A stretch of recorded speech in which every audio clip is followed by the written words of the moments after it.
At sa ibang balita, hawak na po ng NBI ang CCTV footage ng pagkikita ni Denise Cornejo at Vong Navarro sa condo unit 5 araw bago mabugbog ang aktor na unang nakuha at unang ipinalabas ng GMA News.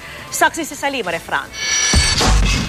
Ito ang kuha ng CCTV sa unang pagkikita ni Vong Navarro at Denise Cornejo sa Forbeswood Heights noong January 17. Mag-isang dumating ang aktor bandang 10:30 ng gabi. Sinalubong siya ni Cornejo sa lobby at umakyat sa unit. Halos 2 oras na natili ang aktor kasama si Cornejo at umalis pasado 1:00 na madaling araw. Wala pang 1 oras, dumating ang grupo ni Cedric Lee. Ang CCTV na ito ng Forbeswood Heights ay nakuha ng kampo ni Vong mula sa NBI kanina at pinayagan tayong makuhanan ito.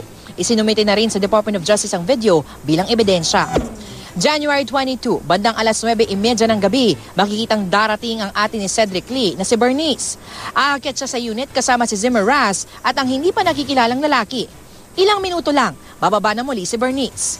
Nakita muli ang 2 lalaki nang ibaba si Navarro na nakagapos na ang kamay pasado 11:00 ng gabi. January 23, mag-aalas 2 sa madaling araw, babalik ang grupo sa unit. Ito'y matapos na ipablotter ng grupo sa SPD si Navarro. Makikitang mag-uusap ang grupo, pero maya-maya pa, hahalikan ni Cedric si Denise sa magkabilang pisngi. Magtatagal sa unit ang grupo ng ilang minuto at aalis pasado 2:00 ng umaga. Ang kampo ni Navarro naniniwalang mapapalakas ng panibagong set ng CCTV ang kaso. So we are very happy actually with this CCTV. Merong bago kami nakita dito which seems to belie very clearly that Denise and Cedric are not just friends and that there's really something going on.